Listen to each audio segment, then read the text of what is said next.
നമ്മൾ അടുത്തതായിട്ടുള്ള point discuss ചെയ്യാൻ പോകുന്നത് objectives of educational administration. What are the objectives? എന്താണ് എഡ്യൂക്കേഷണൽ അഡ്മിനിസ്ട്രേഷന്റെ ഒബ്ജക്റ്റീവ് എന്നുള്ളതാണ് നമ്മൾ ഇനി ഡിസ്കസ് ചെയ്യാനായിട്ട് പോകുന്നത്. To provide proper education to students.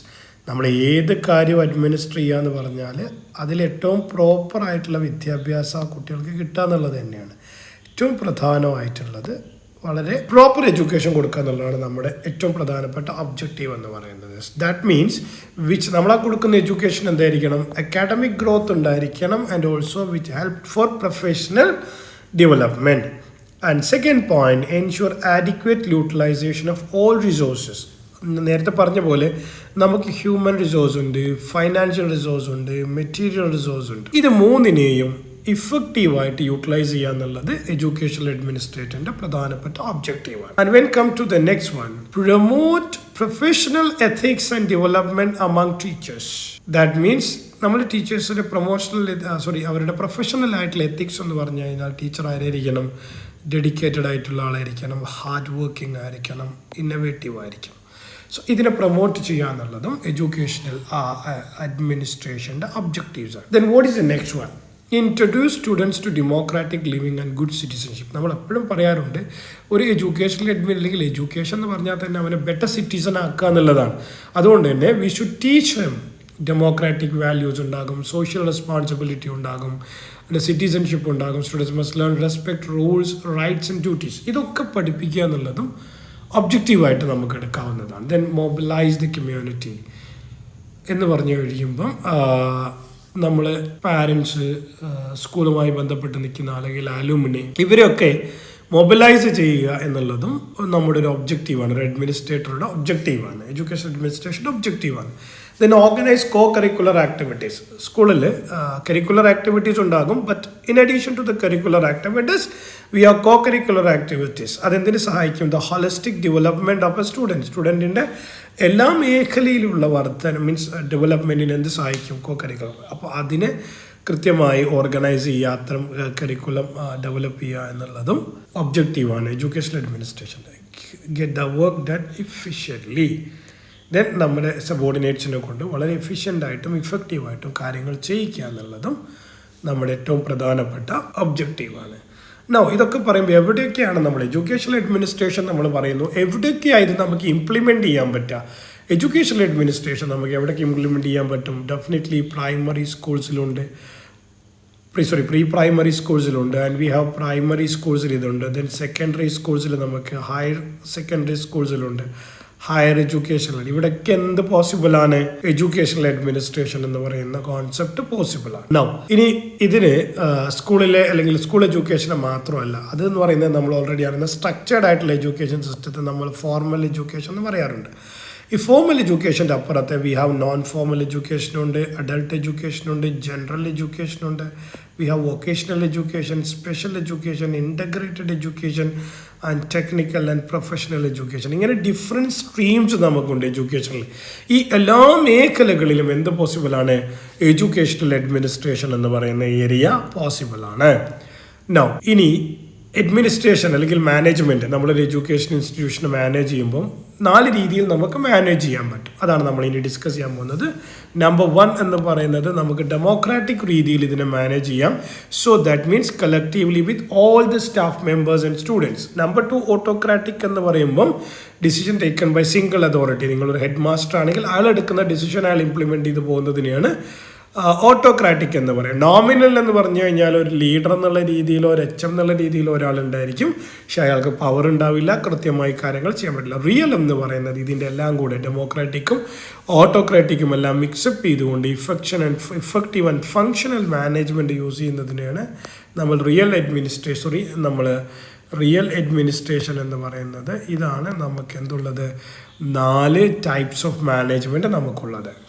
നമ്മൾ നേരത്തെ പറഞ്ഞ പോലെ ഈ മാനേജ്മെൻറ്റിൽ, എഡ്യൂക്കേഷണൽ മാനേജ്മെൻറ്റിൽ എന്തൊക്കെ കോമ്പണൻസ് ഉണ്ടായിരിക്കും? നമ്മൾ എന്തൊക്കെ ചെയ്യുന്നു? പ്ലാൻ ചെയ്യണം, ഓർഗനൈസ് ചെയ്യണം, കൃത്യമായി ഡയറക്റ്റ് ചെയ്യണം, കോർഡിനേറ്റ് ചെയ്യണം, സൂപ്പർവൈസ്, കൺട്രോൾ ആൻഡ് ഇവാലുവേഷൻ. ഇത്രയും പ്രോസസ്സാണ് ശരിക്കും എഡ്യൂക്കേഷണൽ അഡ്മിനിസ്ട്രേഷൻ എന്നുള്ളത് കൊണ്ട് നമ്മൾ ഉദ്ദേശിക്കുന്ന ഇത്രയും കാര്യങ്ങൾ അതിൽ ഇൻക്ലൂഡഡ് ആണ്. ഇനി നമ്മൾ വരികയാണ് അഡ്മിനിസ്ട്രേഷൻ നമ്മൾ വാക്ക് കേൾക്കുമ്പോൾ നമ്മുടെ മൈൻഡിലേക്ക് ഓർമ്മ വരുന്നത് ആരൊക്കെയാണ് ഇത് അഡ്മിനിസ്ട്രേറ്റ് ചെയ്യുന്നത്. നമുക്ക് ആരൊക്കെയുണ്ട്? നമുക്ക് സെൻട്രൽ ഗവൺമെൻറ് ഉണ്ട്. ഇപ്പോൾ നമ്മുടെ സ്കൂളുകളെയൊക്കെ അല്ലെങ്കിൽ കോളേജുകളെയൊക്കെ ഒരു തരത്തിലല്ലെങ്കിൽ മറ്റൊരു തരത്തിൽ സെൻട്രൽ ഗവൺമെൻറ്റിന് ഇടപെടലുകളുണ്ട്. ഫോർ എക്സാമ്പിൾ UGC നമുക്കുണ്ട്, സെൻട്രൽ ഗവൺമെൻറ്റാണ്. AICTE നമുക്കുണ്ട്. ഇവരൊക്കെ എന്ത് ചെയ്യുന്നുണ്ട്? പല രീതിയിൽ നമ്മുടെ അഡ്മിനിസ്ട്രേഷൻ ലെവലിൽ ഇടപെടാറുണ്ട്. Then apart from central we have state government. സെൻട്രലിൻ്റെ സപ്പോർട്ട് നമുക്കുണ്ട്. സ്റ്റേറ്റ് ഗവൺമെൻറ്റും നമ്മുടെ എഡ്യൂക്കേഷനെ വ്യത്യസ്ത തലങ്ങളിൽ ഇടപെടുന്ന ഏജൻസിയാണ്. ദെൻ ചില കേസസിൽ നമുക്ക് സ്കൂൾസിൻ്റെയൊക്കെ കേസിലേക്ക് വരുമ്പോൾ നമുക്കറിയാം ഇത് തീർച്ചയായിട്ടും ഈ ആക്ഷൻ ചെയ്യുന്നത് DO ആണ്. DO എന്ന് പറയുന്ന ഡിസ്ട്രിക്ട് എഡ്യൂക്കേഷൻ ഓഫീസറാണ് ഇത്തരം കാര്യങ്ങൾ ചെയ്യുന്നത്. കുറച്ചും കൂടി സ്മോളറായിട്ട് വരുമ്പോൾ നമുക്ക് ബ്ലോക്ക് ലെവലിലും പഞ്ചായത്ത് ലെവലിലും ഒക്കെ നമ്മുടെ സ്കൂളുകളിൽ ഫോർ എക്സാമ്പിൾ പറഞ്ഞാൽ LP UP സ്കൂളുകളിലൊക്കെ ബ്ലോക്കിൻ്റെയും പഞ്ചായത്തുകളുടെയും ഒക്കെ ഡയറക്റ്റ് ഇൻവോൾവ്മെൻറ്റ് അഡ്മിനിസ്ട്രേറ്റീവ് ലെവലിൽ നമുക്ക് കാണാൻ പറ്റും.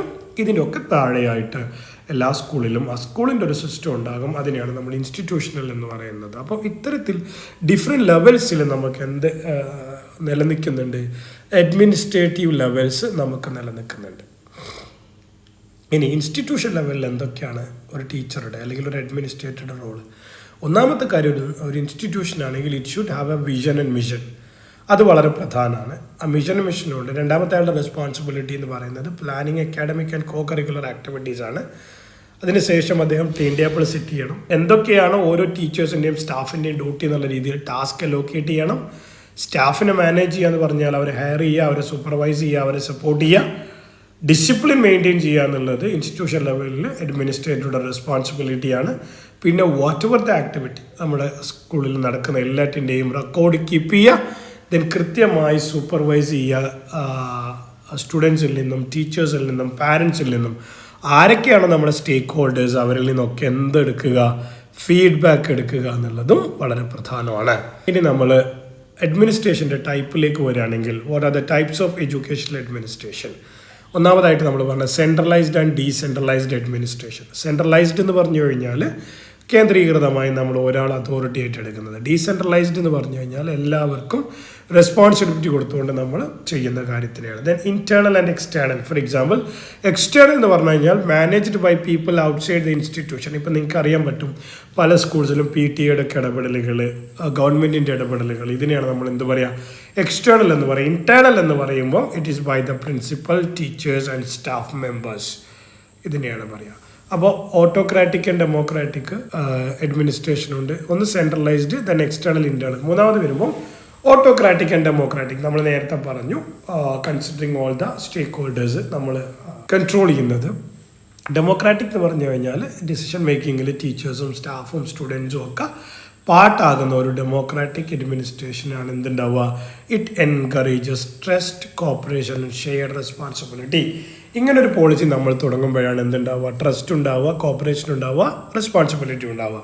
Now what is creative and laissez faire? ഇതാണ് എന്ന് വെച്ചാൽ കുറച്ച് ഫ്രീഡം കൊടുത്തുകൊണ്ട് എല്ലാവർക്കും അവരുടെ വളരെ ഇഫക്റ്റീവായ രീതിയിൽ, ഓട്ടോക്രാറ്റിക്കും അല്ല ദെൻ ഡെമോക്രാറ്റിക്കും അല്ല, ഒരു വളരെ പോസിറ്റീവായ രീതിയിൽ എല്ലാ കാര്യങ്ങളെയും ആവശ്യമുള്ളിടത്ത് ഇടപെട്ടുകൊണ്ട് വളരെ ഫ്ലെക്സിബിളായ രീതിയിൽ ഇഫക്റ്റീവായി നടത്തുന്ന ഒരു എഡ്യൂക്കേഷണൽ അഡ്മിനിസ്ട്രേഷൻ നമുക്ക് creative and laissez fair administration എന്ന് പറയാനായിട്ട് പറ്റും.